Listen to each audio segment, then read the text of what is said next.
নমস্কার বন্ধুরা, Bengali cooking আপনাদের সকলকে আরেকবার স্বাগত জানাই। আপনারা সকলে কেমন আছেন? আশা করি খুবই ভালো আছেন এবং সুস্থ আছেন। আজও চলে এসেছি নতুন রেসিপি নিয়ে। চলুন তাহলে প্রথম থেকে শেষ পর্যন্ত রেসিপিটি দেখার জন্য আপনাদের সকলকে অনুরোধ রইল বন্ধুরা। হ্যাঁ বন্ধুরা, আজকে বানাবো হচ্ছে আম দিয়ে একটি রেসিপি, সেটি হচ্ছে অমৃত স্বাদের সমান। আর তার জন্য আমাকে প্রথমে নিয়ে নিতে হবে, আমি এখানে প্রথমে বলে রাখি আটা ও ময়দা একসাথে নিয়ে নিয়েছি। আর নিয়ে নিলাম হচ্ছে এখানে আমি চালের গুঁড়োটা ব্যবহার করেছি, আপনারা চাইলে কিন্তু এখানে সুজিটাও ব্যবহার করতে পারেন বন্ধুরা। আর দিয়ে দিলাম হচ্ছে চিনিটা আপনাদের পছন্দ অনুযায়ী অবশ্যই ব্যবহার করবেন, কেননা আমটা যেরকমভাবে মিষ্টি হয় আর কি। আর লবণটা অবশ্যই এখানে দিয়ে দিতে হবে। আর হচ্ছে শুকনো উপকরণগুলো ভালো করে এবার আমি মিশিয়ে নিয়েছি বন্ধুরা। আর কিছুটা যদি পরে মাখার পরে লাগে সেটা আমি পরে ব্যবহার করে নেব। প্রথমত শুকনো উপকরণগুলো ভালো করে মিশিয়ে নিচ্ছি। আর আমটা আমি আগে থেকেই একটা মিক্সিং জারের মধ্যে মিক্সি করে রেখে দিয়েছিলাম, সেই আমটা এখানে দিয়ে দিলাম বন্ধুরা। ভালো করে এবার শুকনো উপকরণগুলির সাথে ময়দাটার সাথে আর হচ্ছে চালের গুঁড়োটার সাথে মিশিয়ে নিতে হবে আমটা। আর আমটা না, এটা হচ্ছে হিমসাগর আম, যেটা অমৃতের সমান। আমাদের গাছের আম দিয়ে বানাচ্ছি বন্ধুরা, খুবই মিষ্টি হয় এই আমটা।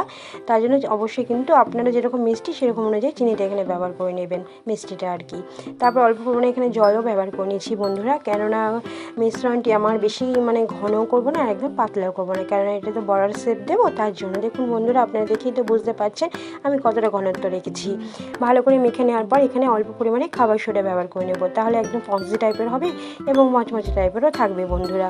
ভিতরে আর কি আমি তো এটা জাল দেবো দুধ দিয়ে, তার জন্য ভিতরে যেন দুধটা ঢোকে আর কি, তাহলে তো খেতে অত্যন্ত সুস্বাদু মনে হবে, তার জন্য আর কি সুস্বাদু লাগবে আর কি বন্ধুরা। দেখুন আমার মাখাটা কমপ্লিটভাবে হয়ে গেছে। আর এখানে কড়াইটা এবার উনুনের উপরে বসিয়ে দিয়ে ভালো করে কড়াইটা গরম করে নিয়েছি। তারপরে এবার দিয়ে দেবো সাদা তেলে পুরোটা ভেজে নিতে হবে বন্ধুরা। আর এখানে প্রথমত ভালো করে কিন্তু হাইটে গরম করে একদম লো আঁচে দিয়ে রেখেছি এখন, যখন আর কি বড়াগুলো ভেজে নেব, কেননা কিছুটা সময় নিয়ে কিন্তু এটা ভেজে নিতে হবে, নাহলে উপরটা কালারটা চলে আসবে, ভিতরে কিন্তু কাঁচা থেকে যাবে আর ফুলকো ফুলকো টাইপেরও হবে না। তার জন্য প্রথমত বলে রাখি এটা একদম লো আঁচে ভেজে নেবেন, একদম উল্টে পাল্টে ভালো করে কিন্তু একদম লাল লাল করে ভেজে নিতে হবে বন্ধুরা। দেখুন আমার 4 থেকে 5 মিনিট মতো সময় লেগেছিল বেশ পুরোটা আর কি তৈরি করতে। আর সাইজটা দেখে তো বুঝতে পারছেন আমি একটু বড় বড় সাইজের রেখেছি, কেননা এটা আমি দুধে জাল দেবো বন্ধুরা। ক্ষীর বড়া আর কি বানাবো আমের, সেজন্য আর কি বড় বড় সাইজটা রেখেছি বন্ধুরা। এটা শুধুও খাওয়া যায়, কিন্তু ক্ষীর দিয়ে যদি জাল দেওয়া হয় তাহলে তো সেটা অমৃতর থেকে কোনো অংশে কম যায় না, মুখে লেগে স্বাদটা লেগেই থাকবে, মনে হবে যেন আরও খাই। 2-4টে তো মন তো ভরবেই না, এতটাই টেস্টফুল হয়েছিল এই রেসিপিটা। তার জন্য আপনাদের সাথে পুরোটাই শেয়ার করছি, আপনারা অন্তত একবার ট্রাই করুন, বাড়ির লোকদের বানিয়ে খাওয়ান এবং আত্মীয় স্বজন আসলে তাদেরকেও বানিয়ে খাওয়ান, কেননা এতটাই সুস্বাদু হয় এই আমের বড়া দিয়ে ক্ষীরটা বানানোটা, এতটাই টেস্টফুল হয় বন্ধুরা কি বলবো। তারপরে বাকিগুলো একইভাবে আমি ভেজে নেব উল্টে পাল্টে একদম লাল লাল করে। আর সাইজটা দেখে প্রথমে তো বলেই দিয়েছিলাম একটু বড় বড় সাইজ রেখেছিলাম বন্ধুরা। দেখুন আমার পরেরটা দেওয়া হয়ে গেছে, এগুলো আমি বেশ লাল লাল করে উল্টে পাল্টে ভেজে নেব বন্ধুরা। তারপরে চলে যাব হচ্ছে দুধটা জাল দিতে। এখানে আমি নিয়ে নিয়েছি 1 কেজি দুধ। 1 কেজি দুধের মধ্যে অল্প পরিমাণে চিনিও দিয়ে দিলাম, কেন ওখানে বড়াতে মিষ্টিটা আমি দিয়েছিলাম।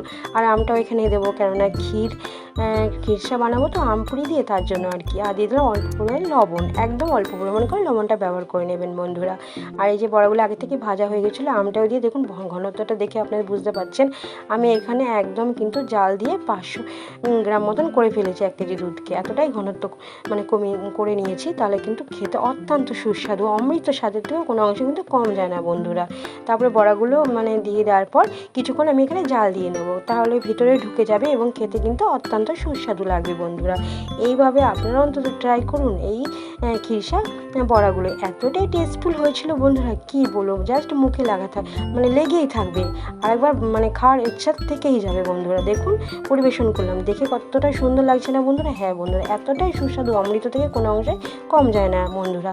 তাহলে বন্ধুরা কেমন লাগলো আমার এই ক্ষীরসা বড়ার আমের রেসিপিটা? তাহলে আপনারা কিন্তু অবশ্যই কমেন্ট বক্সে কমেন্ট করে জানাতে ভুলবেন না। আর নতুন বন্ধুরা প্লিজ আমার চ্যানেলটিকে সাবস্ক্রাইব করে নেবেন, আর পুরো বন্ধুরা বড় মতন পাশে থাকবেন এবং লাইক কমেন্ট করে জানাতে ভুলবেন না যে আপনাদের রেসিপিটি দেখে কেমন লাগলো বন্ধুরা। তাহলে বন্ধুরা আপনারা অন্তত একবার ট্রাই করুন এবং বাড়ির লোককে সকলকে কিন্তু বানিয়ে খাওয়াতে ভুলবেন না। আম থাকতে থাকতে একবার বানানোর ট্রাই করুন। তাহলে বন্ধুরা আজ আসি, সকলে ভালো থাকবেন, সুস্থ থাকবেন, টাটা।